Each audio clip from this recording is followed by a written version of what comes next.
इंसान जब लोहे की जंजीरों में जकड़ा जाए तो वो सिर्फ एक कैदी कहलाता है, लेकिन जब उसके गले में हवस और लालच का सुनहरा तोक डाल दिया जाए तो वो एक ऐसा गुलाम बन जाता है जिसकी न कोई रिहाई है और न कोई ज़मानत। आपके ख्याल में दुनिया का सबसे तारीक कैद खाना कौन सा है? वो जो ज़मीन के नीचे पत्थरों से बनाया गया है? नहीं, दुनिया का सबसे तारीक कैद खाना इंसान के अपने सीने में मौजूद वो गार है जिसे हम हिर्स कहते हैं। आज की कहानी बेगुनाही के आंसू, धोखे के खंजर और एक ऐसी सनसनीखेज बगावत की दास्तान है जिसमें कैदी तो एक मासूम है, लेकिन हकीकत में रूहें उन जालिमों की कैद हैं जो हिर्स के असीर हो चुके हैं।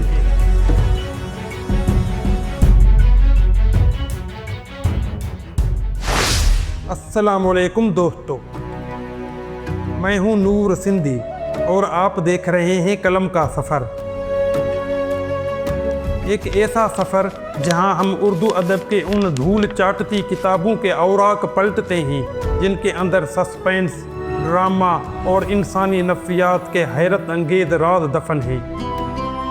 अगर आप भी कहानियों के इस तिलस्माती और सनसनीखेज सफ़र का हिस्सा बनना चाहते हैं तो अभी इस चैनल को सब्सक्राइब करें और बेल आइकन को दबा दें, क्योंकि आज हम बर्रे सगीर के शेक्सपियर आगा हशर काश्मीरी के जिस ड्रामे की राख से चिंगारियां निकालने वाले हैं वो आपको अपनी निशस्तों से उठने नहीं देगा। तो चलिए यह सफ़र शुरू करते हैं।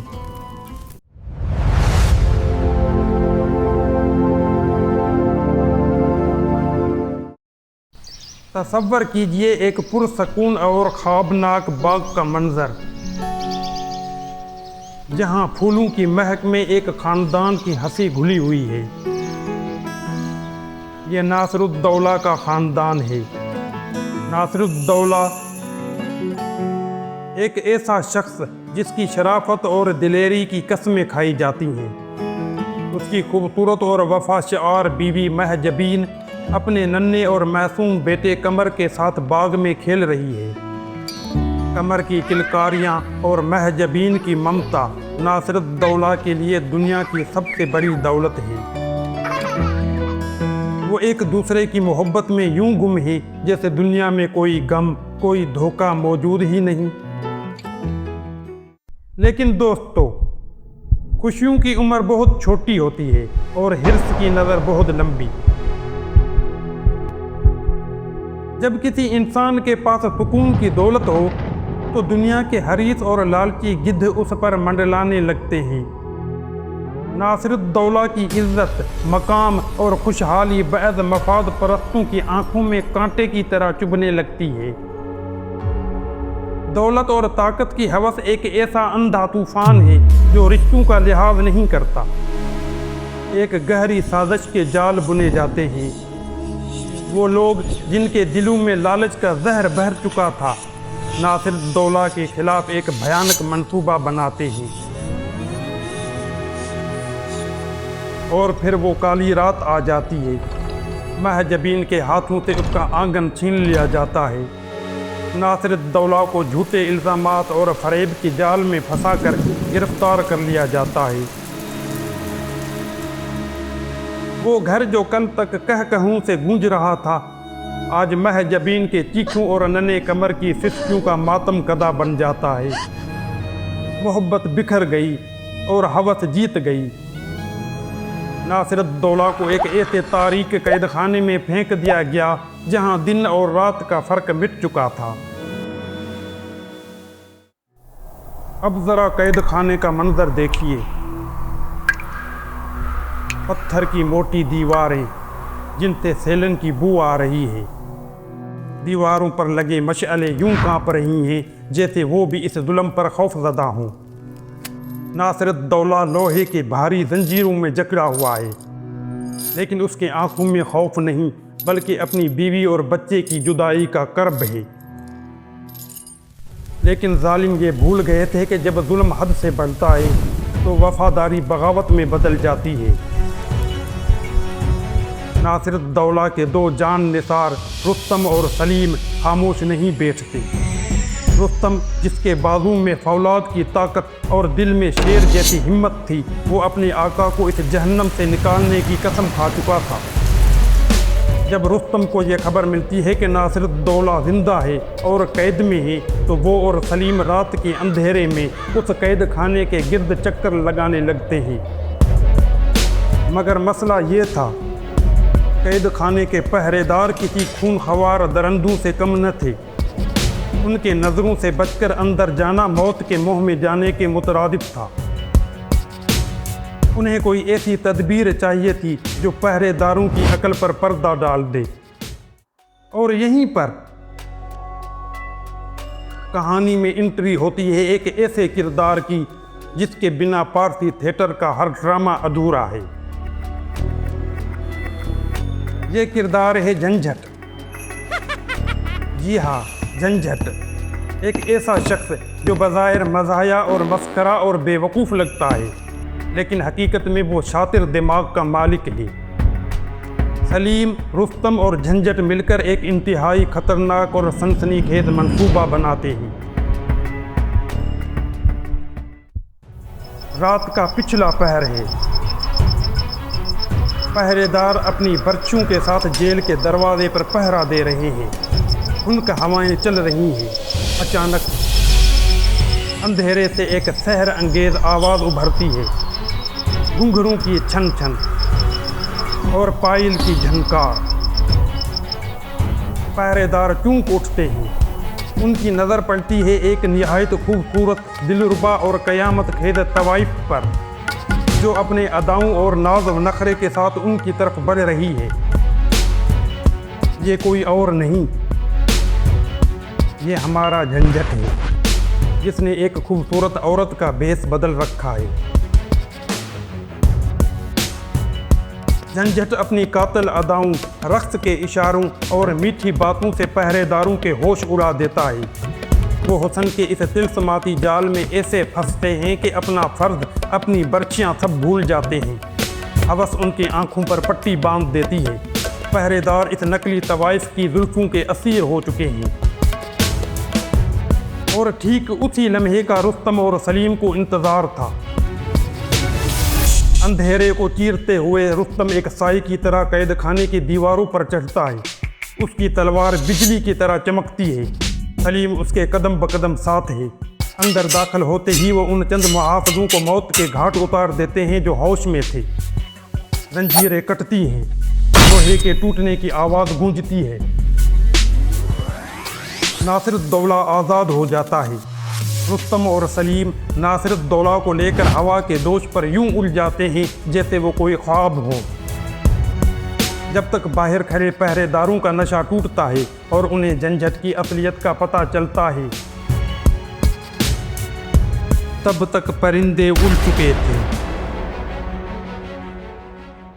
दोस्तों, आपने देखा कि कैसे एक मस्करे ने हवस के पुजारियों को उनकी अपनी ही कमजोरी की जाल में फंसा दिया। कहानी यहाँ अपने उरूज को पहुँचती है, लेकिन हमारा सफ़र अभी बाकी है। आइए अब इस कहानी के उन तहों को खोलते हैं जो आगा हशर काश्मीरी ने बड़ी महारत से उन सनसनीखेज मनाज़र के नीचे छुपा रखी हैं। इस ड्रामे का नाम असीर हिर्स है। असीर का मतलब है कैदी और हिर्स का मतलब है लालच। बज़ाहिर नासिरुद्दौला कैद खाने की सलाखों के पीछे था, वो असीर था, लेकिन आगा हशर काश्मीरी हमसे यह कह रहे हैं कि असल कैदी नासिरुद्दौला नहीं था। असल कैदी वो जालिम थे जो ताकत और दौलत की हवस में अपनी इंसानियत खो चुके थे। असल कैदी वो पहरेदार थे जो हुस्न की एक झलक देखकर अपना फर्ज भूल गए। यह ड्रामा 1901 से 1905 के दरमियान लिखा गया। ये वो दौर था जब हिंदुस्तान में पारसी थिएटर का तूती बोलता था। थिएटर कंपनियों के मालकान अवाम को सिर्फ तफरीह, नाच गाना और सस्ता मज़ाह दिखाना चाहते थे। ड्रामा निगारों की कोई ख़ास इज्जत नहीं थी। उन्हें सिर्फ मुंशी कहा जाता था जो मालकान की मर्जी की कहानियाँ लिखते थे।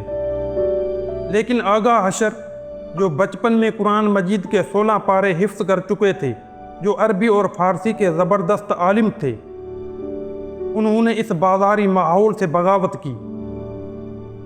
उन्होंने पारसी थिएटर की मजबूरियों को तो अपनाया, लेकिन उसके अंदर इंसानी नफ्सियात और अखलाकियात का ऐसा गहरा फ़लसफ़ा शामिल किया कि उर्दू ड्रामा सस्ती तफरीह से निकलकर बाकायदा अदब बन गया। असीर हिर्स में झंझट का किरदार कोई आम कॉमेडी नहीं है। ये दरअसल माशरे पर आगा हशर का एक ज़ोरदार तंज़ है। वो बताना चाहते हैं कि जो लोग हिर्स और हवस में मुब्तला होते हैं, वो इतने अंधे हो जाते हैं कि एक मामूली सा बहरूपिया भी उन्हें बेवकूफ़ बना सकता है। हवस इंसान की अकल को खा जाती है। आगा हशर की अपनी ज़िंदगी भी उसी कश्मकश का शिकार थी। वो एक तरफ फ़न के आला मयार को छूना चाहते थे और दूसरी तरफ उन्हें कमर्शियल थिएटर की डिमांड पूरी करनी पड़ती थी।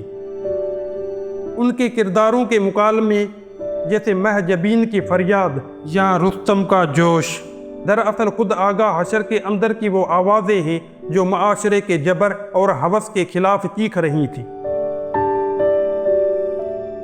आगा हशर ने हमें ये सिखाया कि इंसान सोने की जंजीर पहने या लोहे की, गुलामी बहरहाल गुलामी होती है। जिस दिल में लालच और हिर्स डेरा डाल दे, वो दिल एक ऐसा कैद खाना बन जाता है जिसकी कोई चाबियां नहीं होती। दोस्तों, आगा हशर कश्मीरी का ये ड्रामा आज 100 साल बाद भी हमसे एक सवाल कर रहा है। आज के इस मादी दौर में जहाँ हर शख्स अंधाधुंध दौलत, शोहरत या मर्तबे के पीछे दौड़ रहा है, क्या हम सब किसी न किसी हद तक असीर हिर्स नहीं बन चुके? मेरा आपसे एक सवाल है, ईमानदारी से बताइएगा, आपकी ज़िंदगी की वो कौन सी हवस, कौन सी ऐसी जिद या ख्वाहिश है जिसने आपको अपना कैदी बना रखा है? क्या वो किसी ओहदे की लालच है, पैसे की हवस है, या किसी शख्स को पाने की जुनूनी जिद? अपने अंदर झांकिए और नीचे कमेंट्स में अपना जवाब ज़रूर दे।